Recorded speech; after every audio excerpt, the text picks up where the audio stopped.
Hello everybody, welcome to the technical analysis webinar this evening. My name is Troy. I'll be presenting for AvaTrade. As we get going, let's do a quick systems check. If you would, please type OK in the chat box if you're hearing me clearly and seeing my screen all right.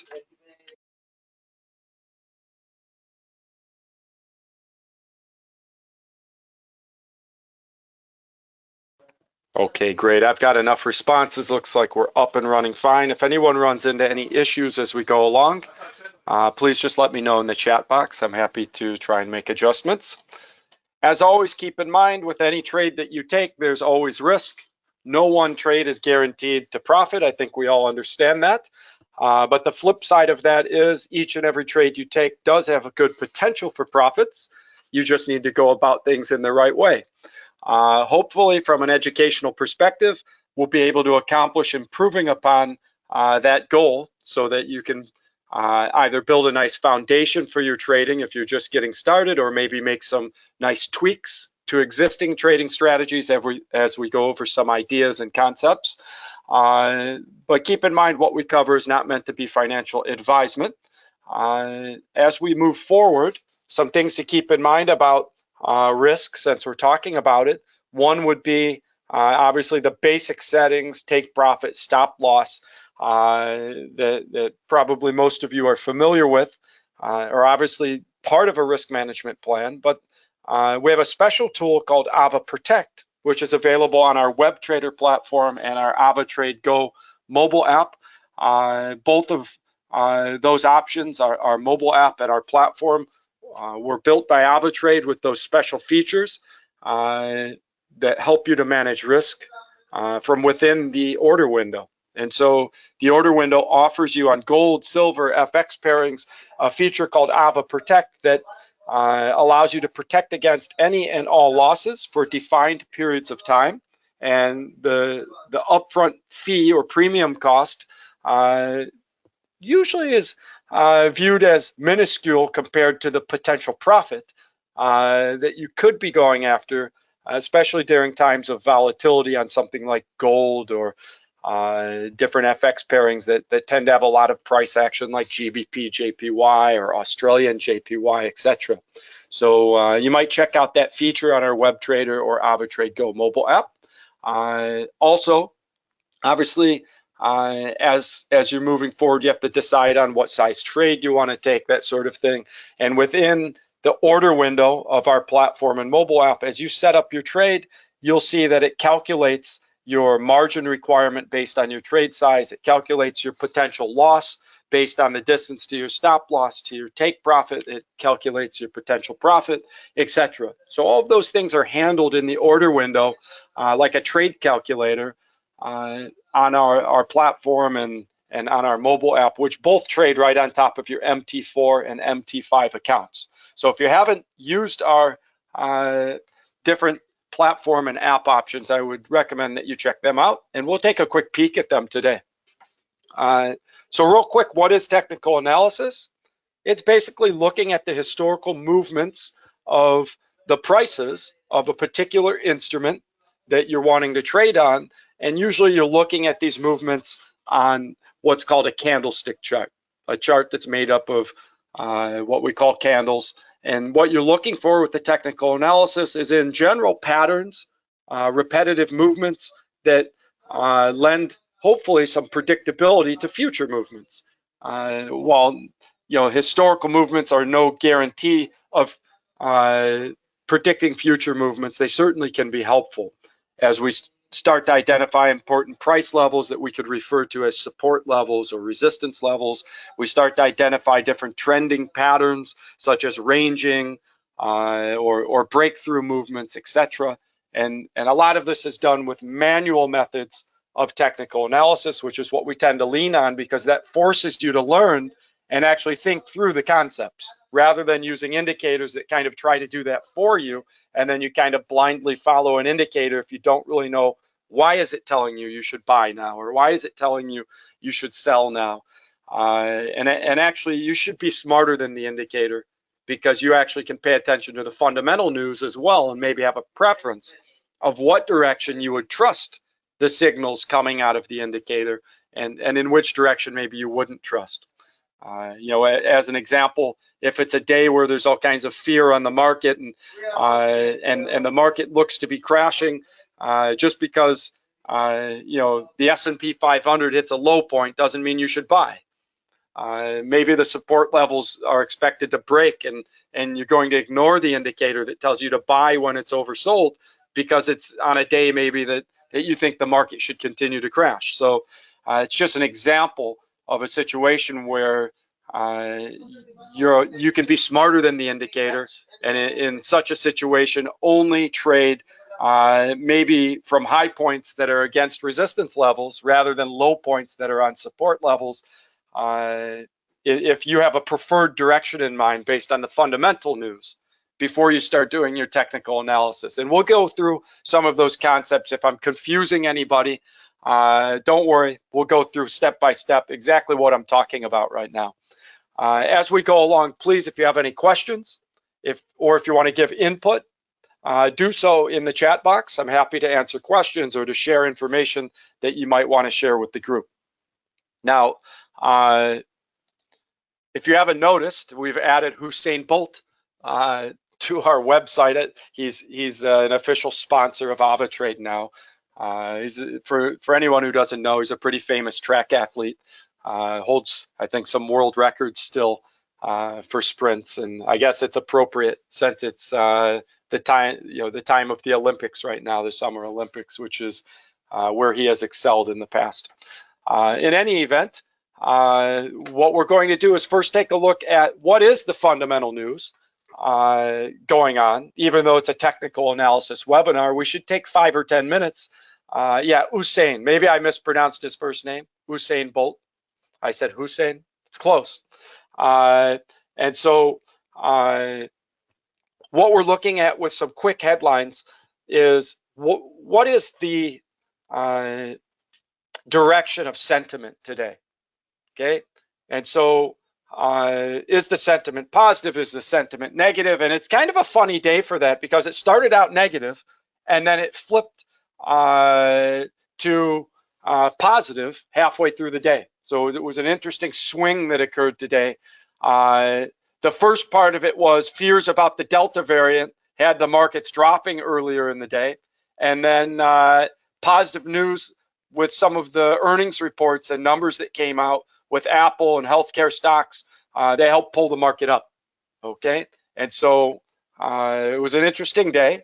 And as we look at some specifics, we've got U.S. factory orders and business spending that seems to be doing well. So the U.S. economy continues to shine a bit.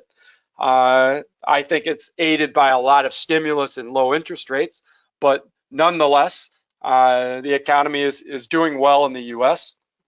We're looking at crude oil today pushed down because of the fears on the new COVID cases out of China, China being the second largest economy in the world, second only to the U.S. economy. You know, these fears weigh on commodities like crude oil. If China's looking at potential lockdowns again and restrictions, boy, that could hurt demand for power, for energy, and thus hurt crude oil demand. And so crude oil pushed down today, but we see with the swing of momentum, everything's in the green now. The futures are green, the market's opened red but turned green, and we've got the dollar pretty flat and volatility down over 6%, which was the opposite. Like I said earlier, today was the opposite. So we've got volatility down over 6% now, and that's also referred to as the fear index. So if fear is down and markets are green, that kind of tells you the sentiment right now. And then we see baffled investors fear nothing's off limits in China regulatory crackdown. So we've got this two-pronged story right now. We've got one kind of positive momentum out of the U.S. economy specifically with some of the earnings numbers that came out and maybe more stimulus coming out of the U.S. soon. And then we've got the negative fear coming out of China. So it's kind of a balancing act. And that's what we saw today. The fears about China pulled the market down. Happiness about the U.S. pulled the market up. And it's important to know which happened first And which happened second? Second was the positive momentum. So that's where we currently are with positive momentum on the market, positive sentiment. And then that's where you'd want to go ahead and jump on the charts with your understanding of what's the current sentiment right now. And there we are with Usain Bolt again.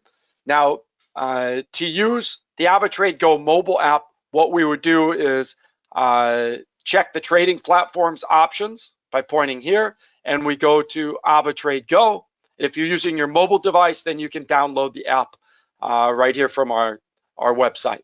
Okay, and if you are wanting to use our web trader platform, which works both on mobile and on PC and Mac, because it's web-based, it doesn't matter if it's a Windows-based computer or a Mac-based computer. If you log in here, you will be on this platform, which is our web trader platform. Both platforms you will see when you're trading on gold, silver, FX pairings, the Ava Protect feature that I mentioned, and no matter what you're trading on, you'll see the other protection features that help with your risk management. And so if we just quickly bring up something that has all the features on it, I'll pull up gold. And let's, doesn't matter what we're picking, buy, sell, it's just simulating how to use the order window right now. You'll see Ava Protect as an option. You can protect by the hour, by multiple hours, by the day, etc. And it's not a high price. Look, $35 to protect for 2 days on 5 ounces. Yeah, if gold goes up $20 in the right direction for 2 days protection, could easily go even more than that in the right direction in 2 days. You'd make a lot more than what the premium cost you. And if it crashes the wrong way, you're only down the premium. You don't lose anything during the protected time period other than maybe overnight interest. And as you change the trade size, it changes the cost of the protection. Obviously, you're changing your potential profit and losses as well. If you're using a stop loss, you can see if I put a stop loss price, it tells me how much I'm risking. With the current trade size and the stop loss price that's here, I'm risking $23 and change. Same with the take profit. If you program a take profit price, it tells you what your potential profit is. Calculates it for you, so you're fully informed before you buy or sell. Okay, so very cool features, makes your risk management easy. It is actually a useful feature even if you're an experienced trader, because it saves time with those calculations. And obviously if you're kind of new to things, it helps you with those calculations because maybe you don't know how to do it manually yet. Also, since we're talking about technical analysis, if you look, we have advanced features on the web trader platform. Go to Trading Central, and something like Analyst Views gives you free signals. Okay, this is available to everybody for free on your account. So gives you the direction of the expected movement, cryptocurrencies, also regular currency pairings. And so it gives you the direction of the expected movement, the breakdown of the price levels. This is talking about the RSI, what indicator is telling them this movement maybe would go that way, etc. So technical analysis done for you if you wish to follow those signals, and they're time stamped as they come in through the day. Okay. Now, let's go ahead and jump on the MT4 platform, and we'll take a look, do our own technical analysis, which I think is the best way to learn about technical analysis, is to do it manually, to go through the process. And so we'll do that. And if you have any questions, let me know. So right now we're looking at crude oil. Since we saw a headline about crude oil, it makes sense to take a look. And what we can see is that crude oil has definitely pushed down today and then bounced back up. The question is, where is it headed now, right? So if there are worries about COVID fears in China, I don't think that disappeared today just because there was positive momentum on the markets with the stocks. I think that's two different things. The stocks today, if the U.S. market's doing well and they're U.S. stocks and U.S. indices, then probably those will continue to be bullish potentially. So, but the question about crude oil is a little more global, right? And even if the U.S. market is doing well, if there's a big problem with China and the virus outbreak occurring again, I think I read in Wuhan specifically, which is ironic because that's where this whole thing started, then maybe crude oil has a reason to drop back down fundamentally. Now we do the technical analysis and we say, wow, that's an opportunistic entry point if you expect potentially crude oil to drop again. And what do I mean by opportunistic entry point? Look at that line right there that I just drew, okay? We see that this going back on the 4-hour candles, going back even to last week, we see this was a support level, support level, support level again. Here it's a price where as the price hit, the price kept bouncing back up. Then it broke through with huge momentum it took to break through. Look at the size of this candle. It's what we call a breakthrough candle. Then it broke the support. And when it came back up, it became resistance, okay? That's normal. That broken support then becomes resistance as we see here. Then once it broke back above, it became support again. Support, support, confirmed support several times, support again here. Then look at the momentum it took to break that support. Look how large this candle was if you count the wick. That's the fear out of China. And then the pullback up over the last 4 hours or so with the good economic news out of the US. So we could follow the headlines in the candles, if you understand what I mean. The candles are created by the fundamental news. That's what's causing the resistance and support levels. That's what's causing the breakthrough of this support level was the fear out of China. That's what caused the pullback to that. What should now be resistance is the good news out of the US. Okay, so as you look at the candles, by reviewing the fundamental news first, you understand why that price level got broken earlier today. And we understand why it's challenging trying to break back above it right now. Okay, so we've got a decision to make. If we go to 30-minute candles, we can see better. There's the old support. Here's the breakthrough candle. You see how large it was? That was huge momentum. And then up, challenging that resistance level again, right in that same area. So from a technical standpoint, this is an easy sell. Okay, it's easy to come here and say, okay, I'm going to do, I don't know, 1,000 barrels, or I'm going to do 100 barrels, depending on what your balance is, right, and what your risk tolerance is. You pick the trade size that makes sense for you. Here's 100 barrels, right? One lot is 1,000, so 0.1 is 100 barrels, and let's say I want to sell with the market price. Okay, great. So I have not managed my risk much other than the trade size, right? So now what I'm going to do is say, okay, let me put my stop loss a distance away that makes sense to me. Okay, maybe I put my stop loss from 70.6, which was my entry, to 71.6. I'm about $1 away on my stop loss, $1 per barrel. If I have 100 barrels, then I'm risking $100. Okay. If I have 10,000 in my account, that's 1% risk, which maybe that's what you follow. Maybe you prefer to risk less than that or more than that per move. But that's what I set up here. If you had 10,000 in the account, we do 10 barrels, $1 away would be $10 risk, right? 100 barrels, $1 away, it's $100 risk. Okay, very simple math. And if you use the web trader, it'll calculate it for you. Okay. Now the question is, where would I want my take profit? Well, if I'm scalping the market, I might put it at today's low just above it. Okay. Why shouldn't it be able to drop to the low it was just at like 4 hours ago? You'd think it could do that, especially with the news that there's fear about COVID spreading in China. It's not like in the last 6 hours, China solved that problem, right?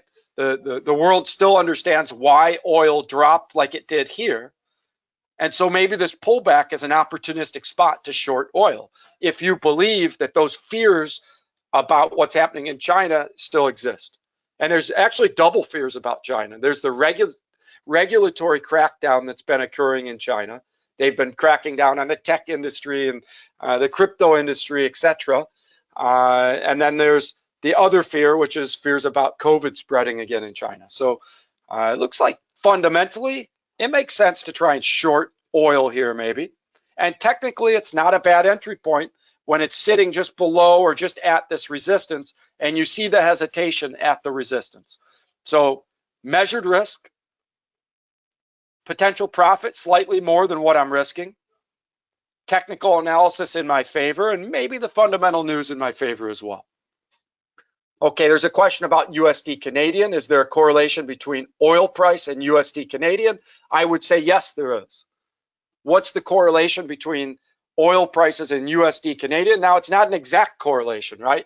Doesn't mean every time oil goes up, the Canadian strengthens. Doesn't always happen, but there is a strong correlation between oil prices and the Canadian dollar.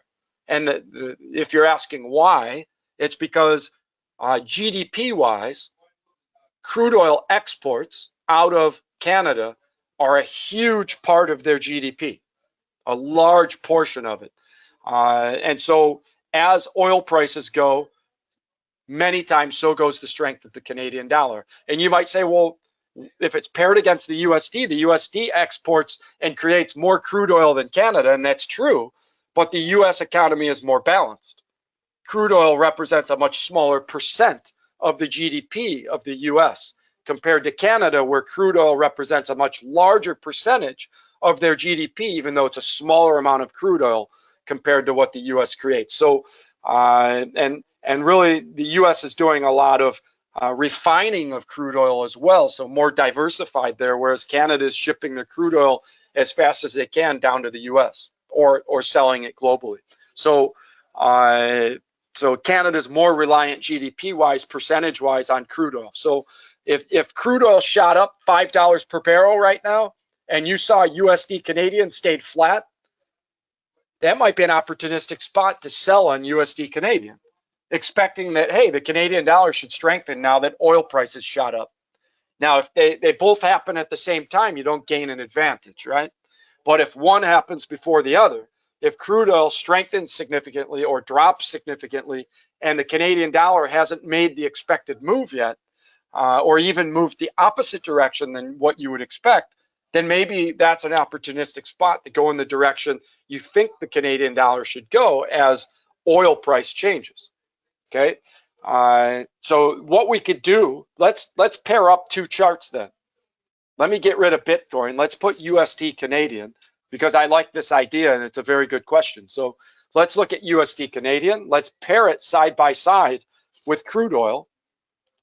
And let's take a look then and say, if I'm on 4-hour candles on crude oil and I'm on 4-hour candles on USD Canadian, what I see is USD Canadian is on a support level, right? It broke through and pulled back. So USD Canadian is on a support level right here. Support, support, support, support. And you would expect if crude oil prices drop right now, that USD Canadian might go up easier. Because if crude oil prices drop, you'd expect Canadian to weaken more than the USD, and you might see this go up. Now I ask, what might you pair the Canadian dollar against rather than the USD that might have better price action in relation to oil price movements? What currency is a safe haven that as the Canadian weakens should strengthen, and vice versa, as the Canadian strengthens should weaken? Rather than pairing the Canadian against a weak USD, maybe you pair something that tends to go the opposite of what the Canadian does, which would be which currency pairing? For example, if there's fear out of China, which currency pairing strengthens as a safe haven currency? The Japanese yen. Exactly. Many times the yen strengthens when there's fear. And if the fear is causing oil price to drop, then as the, Canadian JPY, Ramako, correct? So if fear is causing the yen to strengthen, then that would more easily pull the Canadian down as the Canadian weakens, right? And so instead of looking at USD Canadian, which we see, it actually is a great correlation, where you see a support level here, you see a resistance level on oil and vice versa. Where you see this go up, you see oil go down. It's the same thing flipped. If you look at these two charts, they're inversely flipped. You have this down, that's where this went up. You see this drop, that's where this went the opposite direction. So everything's inverse. If we look at Canadian JPY, it'll be in the same direction. So It's easier to look at. I think you might get better price action. So let's pull up Canadian JPY, and let's put that in place. Whoops, I don't want to trade yet. Let's put that in place of USD. Now it looks the same, doesn't it? Look, it looks like the same chart. Look at the drop, the wick, and the pullback. The drop, the wick, and the pullback. You see that? The resistance level up here. Whoops, let me activate the line. Resistance up here and resistance up here, right? Support down here at the bottom of the wick. Support down here at the bottom of the wick.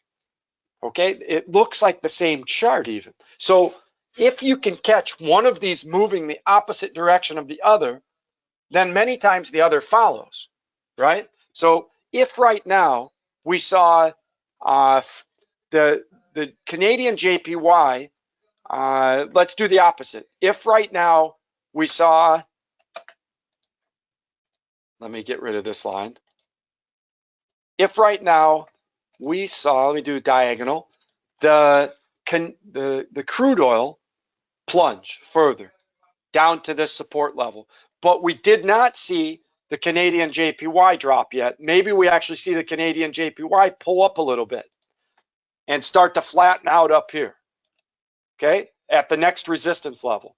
So if crude oil drops and Canadian JPY kind of stays neutral or climbs up a little bit to the next resistance level, what do we expect the yen to do if oil is crashing? If oil drops, we expect the yen to strengthen because oil is dropping because of fear about the economy. And what does the yen tend to do with fear? It tends to strengthen.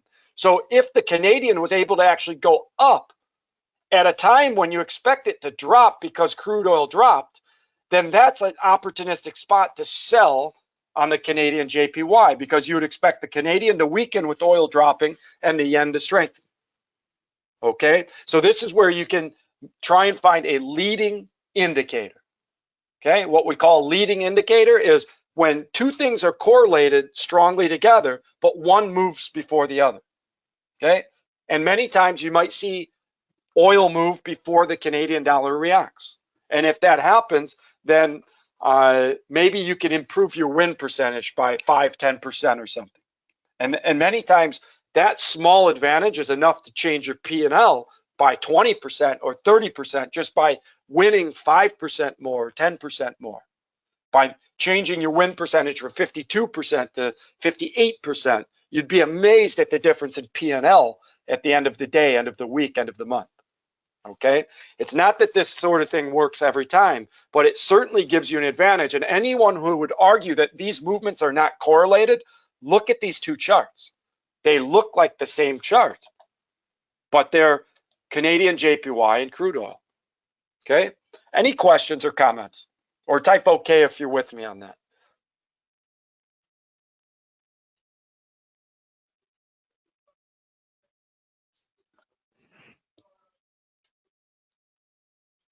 All right, great. Looks like everyone is all right. I haven't confused anybody enough to get any questions. That's good.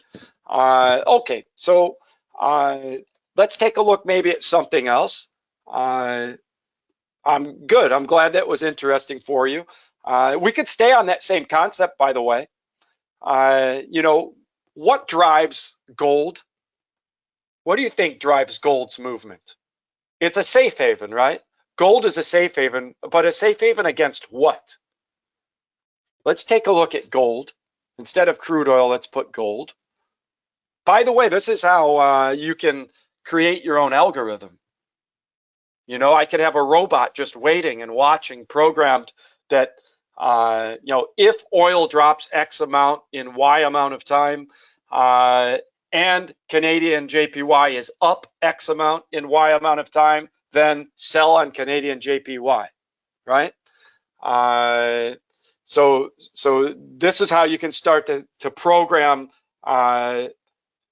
algorithm sentences. If this happens and this happens, but this doesn't happen, and you know, if oil drops but by X amount and Canadian JPY is still up by a certain amount, then sell on Canadian JPY. You could have a robot doing that automatically for you. So good question. The question is coming, what else is correlated like this? And so we can look at gold. And what does gold respond to? Crude oil, I'm sorry, gold is a safe haven against fears of what? It's not fears of economic problems. That doesn't drive gold up. What drives gold up? Against inflation, exactly. So even though the US market's been hitting all-time highs, the European market's been hitting highs, the Asian market was climbing, gold was hitting all-time highs at the same time. Why? Because gold is not a safe haven against a crashing market. The market was going up and so was gold. Why were people buying gold as the market was going through the roof? Because gold is a safe haven against inflation, a weakening currency, specifically a weakening USD, right? Well, what's a good thing to look at if you're looking at a weakening USD? How about the dollar index, right? Couldn't I pair gold against the dollar index?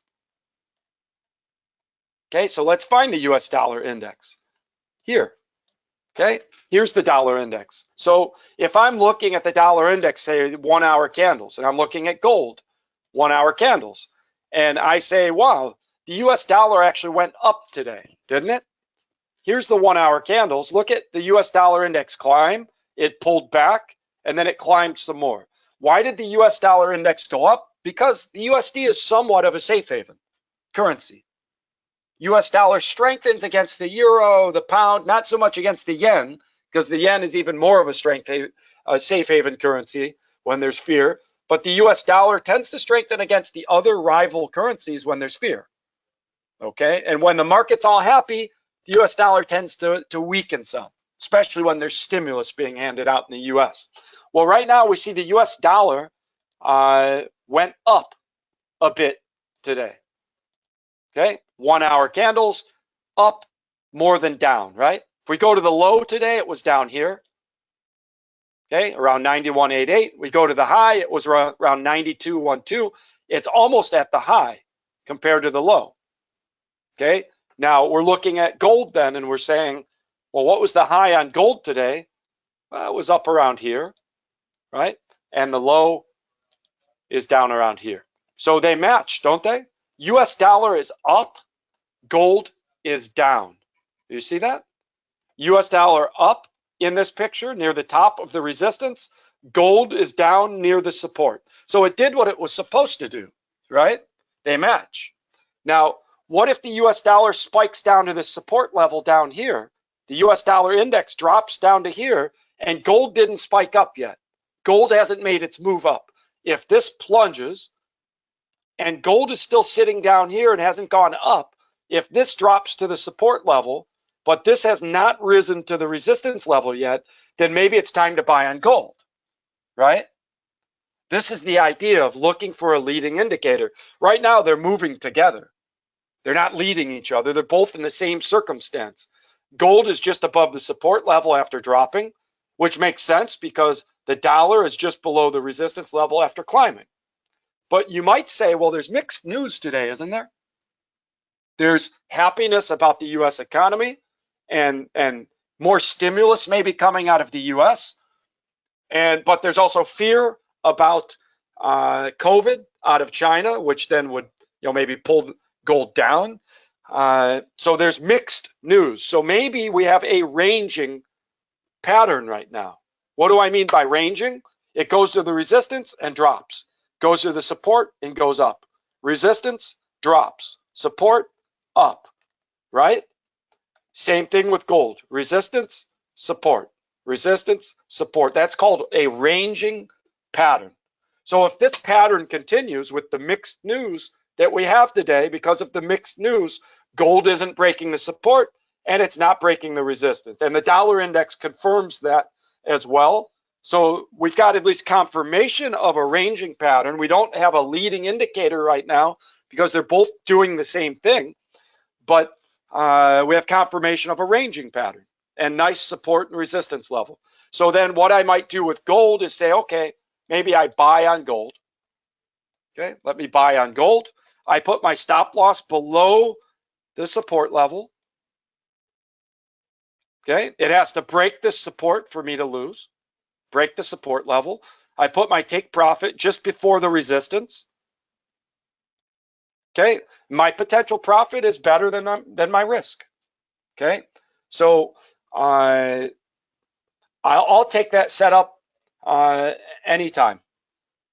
Ranging pattern, mixed news fundamentally, a lot of reason to believe that gold may continue to range kind of up and down right now with a mix between fear and optimism.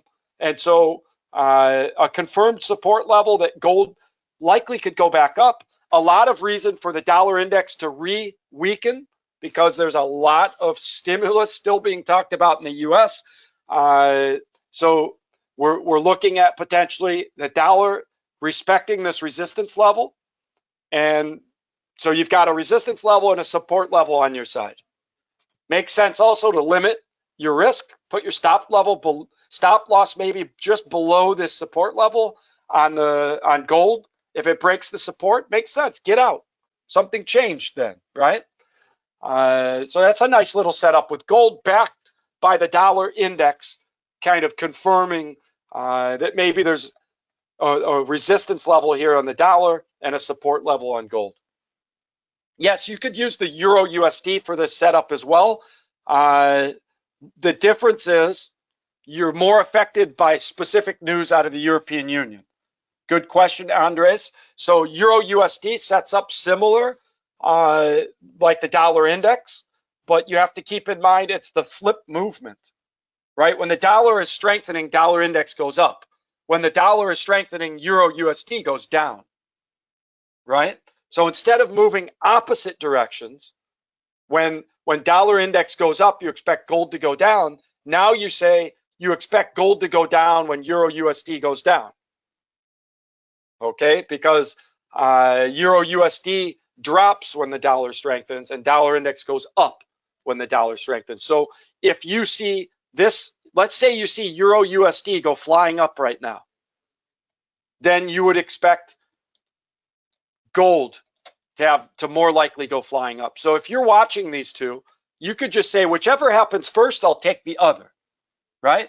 Whichever happens first, I'll take the other. If gold spikes up and hits 1817 or breaks this resistance level and goes up to 1823, if gold spikes up and breaks the resistance and Euro USD hasn't moved yet, then maybe that's a good time to buy on Euro USD, because if gold goes flying up, then probably the US dollar is going to give ground to the euro as well. Okay, and so these are same direction movements, whereas dollar index, we were looking at opposite direction movements with gold. Okay, so very strong correlation, Euro USD against gold. Just be careful though, timing this type of strategy around announcements that might come out on the euro, right? If there's an announcement out of the European Union, the euro could weaken drastically or strengthen drastically, which would cause the Euro USD maybe to make a big movement that really doesn't have anything to do with the strength of the dollar, right? So by using the dollar index, you help to eliminate that possibility, because the dollar index is a basket of currency pairings that kind of dumbs out the effect of any one currency pairing. Okay, very good questions. So I really like this style of trading, by the way. I tend to work on developing some algorithms with robots I design, and this is the sort of thing I love working on, to automate trading that the robot watches, and if it sees a significant movement in one and the other hasn't moved yet, then it trades on the one that hasn't moved yet. Okay, it gives you an advantage, and then maybe you don't have to sit in front of the chart all day long to catch it.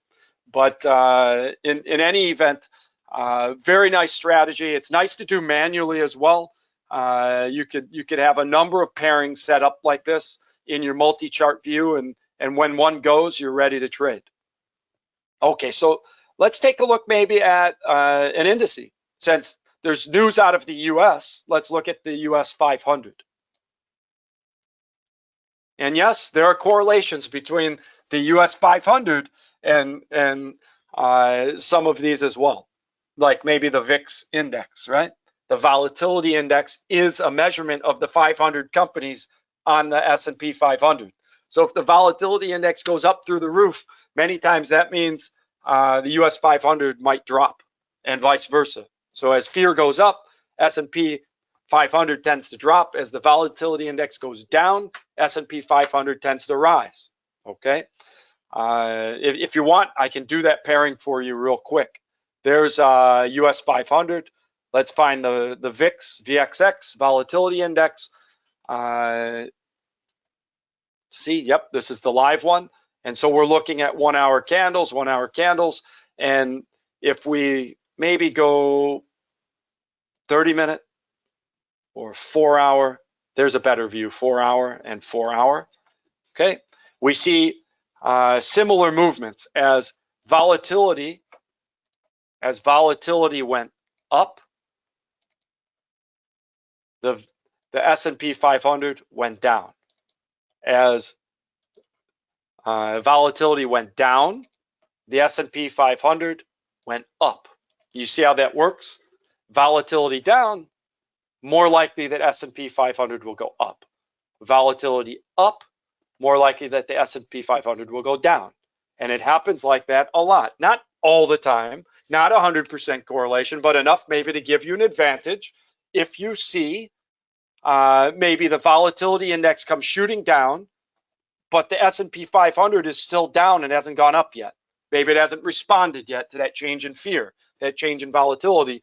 And so maybe you have an advantage to say, okay, now I think the support level will hold because the volatility dropped. So I'm more likely to want to buy from above this support because the volatility index is confirming fear has dropped. Okay, same idea. Leading indicator that you're looking for to gain an advantage. And again, we see a ranging movement today, don't we? Resistance and support. Support, resistance, support. These are 4 hour candles, so it's not today, it's this week and starting from last week. Support, resistance, support, resistance, support, resistance. Look at that. What do you think is going to happen once it breaks either the support or the resistance? What kind of momentum will that take? And what kind of movement might you see? You could put a pending order right down here, right? If it breaks this support, it's going to take a lot of momentum because it tested and held 1, 2, 3, 4, 5 times. If it breaks this support, you could likely see a crash. So what kind of pending order could you put down here to sell if it breaks the support? And also a pending order up here to buy if it breaks above the resistance. Sell stop and buy stop pending orders. That's what those are for. You'd say, why would I wait till it drops to sell? Wouldn't I sell from the high point? Yes, you could sell from the resistance up here. You also could sell if it breaks the support. Okay, because a broken support kind of tells you something, that there's momentum in favor of selling maybe. But what with today's movement, it's ranging, right? So if I was going to do a market sell right now, or I mean a market move, it probably, based on today's ranging movements, could be a move on the S&P 500 as a short position. So again, I take the trade size that makes sense for my balance, for my risk tolerance. If I'm doing a market sell, it's simply because I know there's a mix of fear and optimism today. There's fear out of China that could hit and cause this to range back down. We see the ranging movement all week. And so I easily could say, listen, I don't think it'll break the resistance today. Put my stop loss above that resistance level.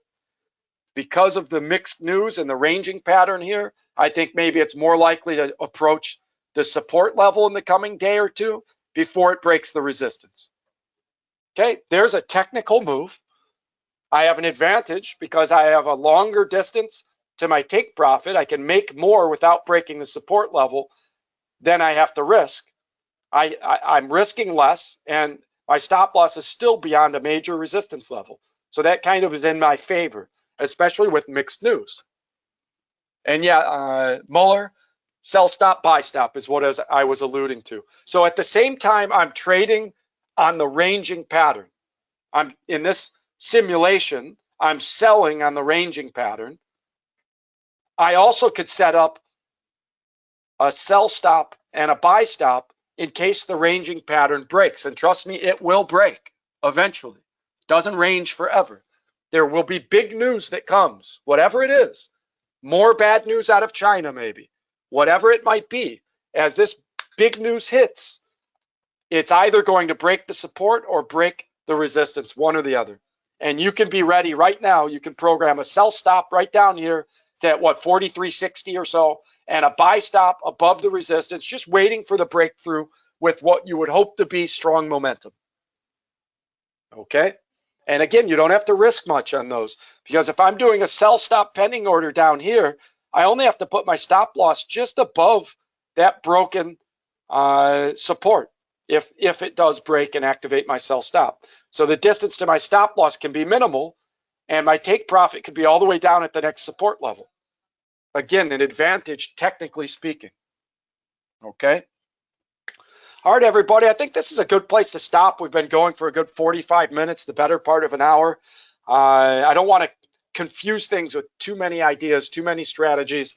I didn't intend to go the direction we went, but with the questions, it took us in that direction, looking at potential correlated instruments and trying to use one as a leading indicator, or at the very least, using them as confirmatory mechanisms that they're both at a support level, or one's at the support and one's at the resistance. They're both ranging, etc., to confirm in your mind what you think could continue moving forward.